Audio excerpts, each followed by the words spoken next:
See if I can get that dude that's laying over there. Got him. I seen him come off that bank. See if I can get his butt in. We've had some recent rain in the last couple of days, and we haven't had rain pretty much for months. So these water columns have filled up a little bit compared to where they were. They definitely still need more rainfall, but we'll take anything we can get. Like I'm saying, you gotta find the adjustments and make the adjustments. There's no guarantees how this is gonna work when these transition shifts happen. There's a nice little wind. That wind tells me to throw my spinner. So I'm gonna throw the spinner here shortly. Hang tight. I would love to see that wind continue. I just got chartreuse because the water column is a little beat up from that storm. So I got chartreuse 1/2 ounce. Probably a little too much chartreuse, but I think we can still get them to bite it. And we got a little white trailer just to give it a little extra action. That is going to get us a bite, guys. Told you.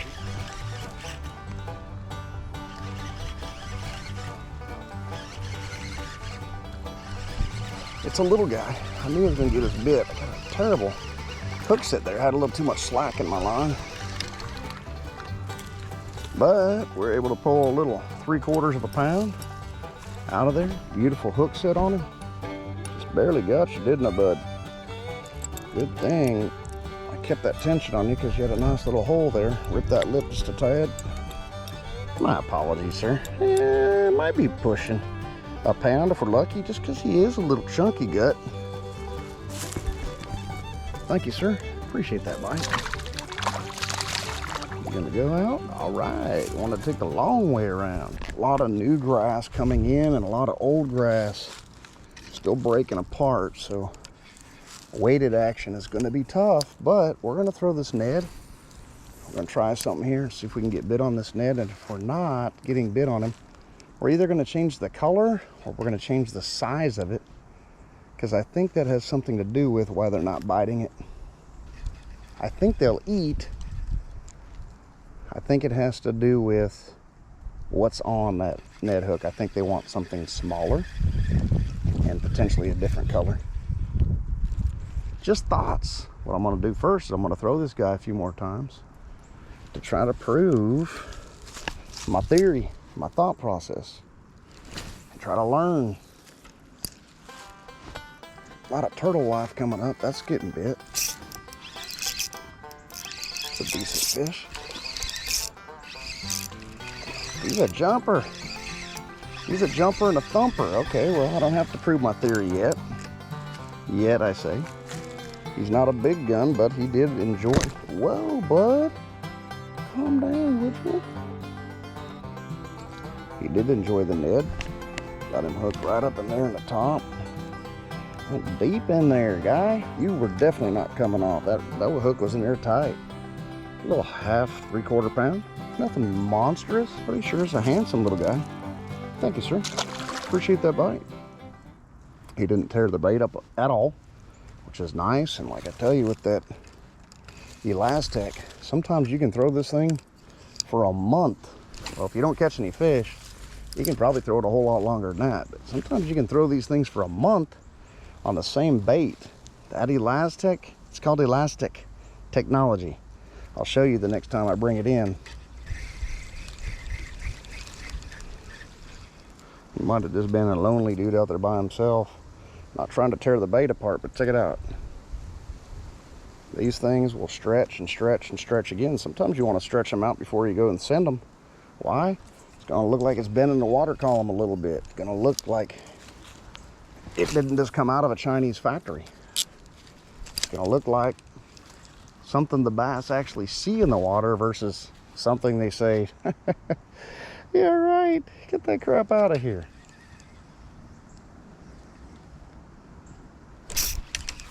Boy, did I jerk that thing a little too hard. I got excited.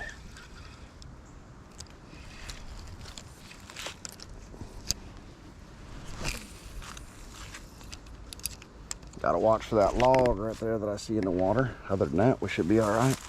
Something felt like it's biting it, or I got some vegetation on there. There we go. Something's thumping it. It had made up his mind and I wasn't ready for it. They're biting it and letting it go. Something you do got to watch out for is the old double hook it. See how that thing's running now? It's not running straight. You do not want to throw it out there like that. You want this thing as straight as you can possibly get it. Once they start to get it straightened out like that, or excuse me, once they start to get it turned around like that, sometimes it's a little bit harder to keep it straight. But see, there's still nothing wrong with that bait. They'll last a long time, guys. Sometimes you're gonna want to get rid of it before you even need to get rid of it.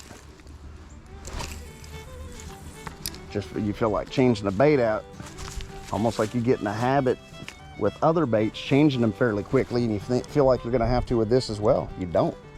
I'm getting hit down there by sunfish or small bass straight away. That's a bass, but I don't feel like I hooked him right. I didn't even think he was there. He might spit me. You're diving deep down in that grass, bud, but I still got you. Thank you. Let him get that thing twice. He got it down in his pipe a little bit further, but that's okay. It'll pop right out. As long as you don't get him in the guts, you'll be good. Well, you should be. Oh, I got a heck of a hook set on you, didn't I, bud? Sorry for that root canal, buddy. Didn't mean to hurt you. He's a little bigger, 3/4. Not much bigger. None of them have been big, but they've all been absolutely fun. Thank you, sir. Appreciate that. Sorry for ripping up the top of your mouth there. There it is. That's the hula stick. That is green pumpkin, black blue. These are the 4-inch. That's what I'm throwing right there, the exact bait.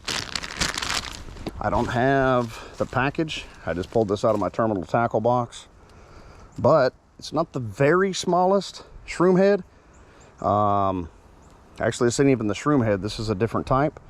But either the smallest or the second smallest. So when you put it up against this, make sure you're lined up here pretty good. If not, trim it. If you're not, if it doesn't look as natural as possible, do your best to modify it just a tad bit. The bass will appreciate it, and believe it or not, you'll appreciate it too, because you'll get bit more often. Again, there's nothing wrong with the bait, but I'm going to take it off anyway, and I'm going to switch from the hula stick green pumpkin black blue, and I'm going to go to the TRD Ticklers sprayed glass. Really like that color. So right now this is a little bit beat up on that Ned head. Sometimes bring a marker with you. You can adjust those. You can go with different colors. Sometimes during the fall it'll help you. I like to go with the black head or the green pumpkin. I like to put my dead head upside down, and depending on what color you want to go with, I like to usually put the light color down, the darker color up. That's just me. Some will do the opposite. I usually get around the bend just a tad and start to look to penetrate that hook as I'm threading it on. Push it up on there, and what you can do is, like I said, this stuff stretches. You're not going to do any damage to it. Just pick this thing up, kind of like you're giving your old buddy a wedgie in elementary school. Just give him the wedgie, push it up a little bit more, hold the hook point, give him a little wedgie, bring it up, make your adjustments. Again, you want it to line up as best you can with the jig head itself. I feel like it's not perfect, but remember, this thing is going to run about like this, so I'm good with it.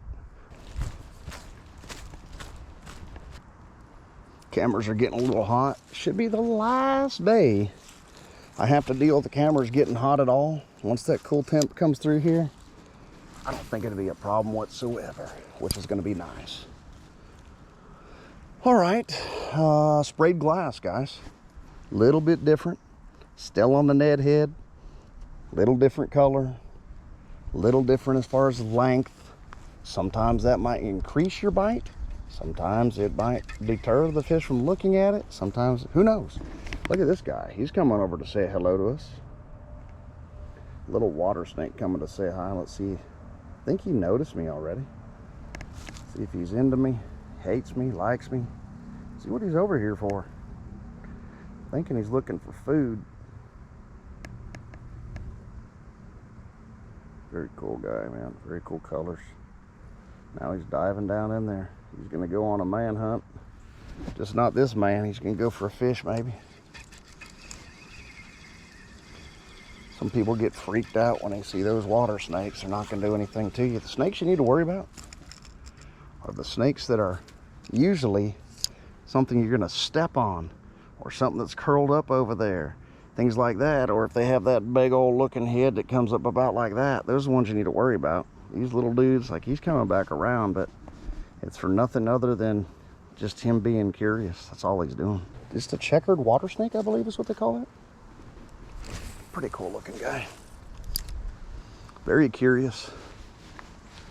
All right, back to the sprayed glass. Gonna run this a couple of times. We're gonna give up on this Ned for a good minute. We're gonna work some of those moving baits and see how they fare in this deeper end of the pond. I don't know if I've ever broken down a pond for you guys, but if you look at this corner here, right, you always want to look for corners. You always want to look for pinch points. You always want to look for anything where it changes an angle. You always want to look for influent and effluent, meaning where does the water come in? Where does the water go out? If it does, out of the water column. Why? That's where the bait fish are going to sit at. That's where you're going to be able to see what the forage is. That's where you're going to be able to know what the bass or what the fish in the water column are eating. This thing's kind of getting on my nerves the way I rigged it. You want to know structure. You want to know cover. What is structure? See that wood laying in there? See that stump out there? That's the kind of things. Laydowns, stumps, trees, roots, branches. And this guy's still hanging around. He wants to be buddies.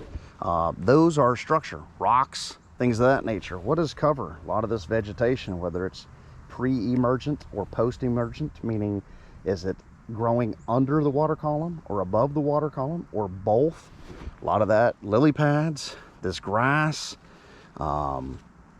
things like that, that's cover. Those are things that they can hide under or ambush from. They can do the same things with structure. Structure is a more permanent piece per se. The cover is usually going to be something that grows and then dies and then grows again, then dies, things like that. Know where the structure and cover are at. Again, any kind of a circle, any kind of a pinch point, anything in the water column where there's some sort of a transition.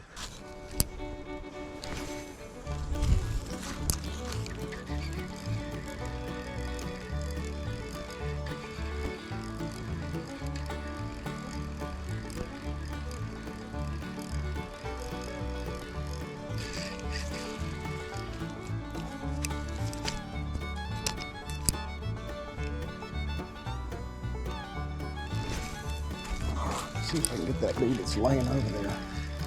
There he goes. Got him. I seen him come off that bank. See if I can get his butt in. I seen you come off that bank, big fella. I seen that weight come off there, bud. Biggest one of the day so far. He's no tank, but we'll take him. Beautiful fish, 1.5 pounds, 2 pounds. Absolutely gorgeous. Thank you, sir. Appreciate that bite. So the reason why, when I was across the other side of the pond, I could see him over there crashing and hitting all kinds of bait. The reason why I didn't go with what I'm normally throwing in the fall, I decided to throw this hog walla, is because I needed some distance. So he's weighted, so it'll let me get out there, but he's not weighted to the point where I can't run him just like right at the surface. That tail absolutely drove that bass crazy. I could see the wake shooting off of the bank as it started to pass that second time around, and I knew he was gonna hammer it. That's what I talk about, how fast those bass are. It's like I'm retrieving pretty decent, and he went and chased that thing down like it was absolutely nothing. That's why sometimes, like right now, if I was throwing a crank, if I was throwing a spinner or a Ned, I'd have been all caught up in that grass, post and pre-emergent grass, and there's no way in the world I'd have got him to bite, because I'd have been caught up in that grass and spooking him, and he would have been on the other side of the pond hanging out ready to eat on that side. Something to think about. That's why, like right now, I'm almost using this dude. See how he's coming across the top of the water? I'm almost using him as a weightless presentation. But by just having that little bit of a barrel weight at the top, I'm able to run him under the water column, above, mid, anywhere I really want to. But again, where I'm not gonna be able to get the distance and I'm not gonna be able to swim him the way I want to with a regular, oh, there goes something right there. I just had him look right at it, so I know what I can do with this. He was interested in that. But this is where I can throw this net out and find some much needed love on this sprayed glass. So anyway, I didn't finish what I was saying there, and I lost my train of thought because this little bass that was laying right there. He swam up and looked right at it. Probably could have just thrown the same bait, but sometimes, like, I don't like to throw a whole lot of Texas rig. I'm throwing Texas rig right now with that hog walla, but I don't like to throw worms much Texas rig. I don't know why that is. I like to throw worms wacky. I don't throw them Texas rigged a whole lot. I do here and there. As a matter of fact, there we go. There's a good bite. Don't know if that was him or not, but it worked. Now, one over there that I seen was bigger. It's okay. Back to the Ned, and it paid off. Just a little fella. Smallest bass of the day, I believe. Still beautiful. Very lively young fella.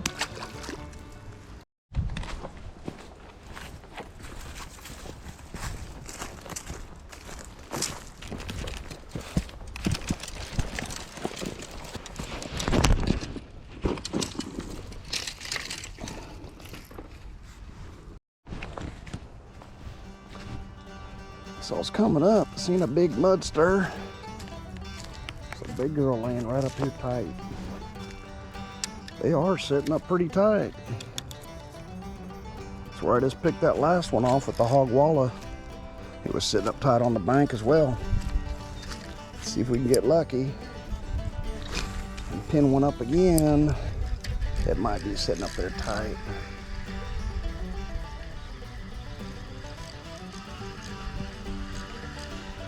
Should have stopped over there and casted this way. I'd have been able to get this dude to bite more likely. That's better. Gotta get reeling right away, guys, especially with that weighted setup. Not, you're just buried in the grass. That's what they're laying, and up in this grass, and just waiting out those bait fish and having a little heyday with them.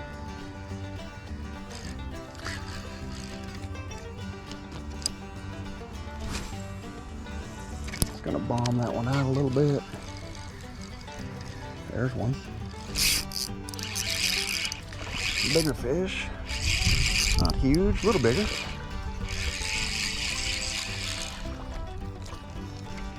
Pound. Yeah, 3/4 of a pound.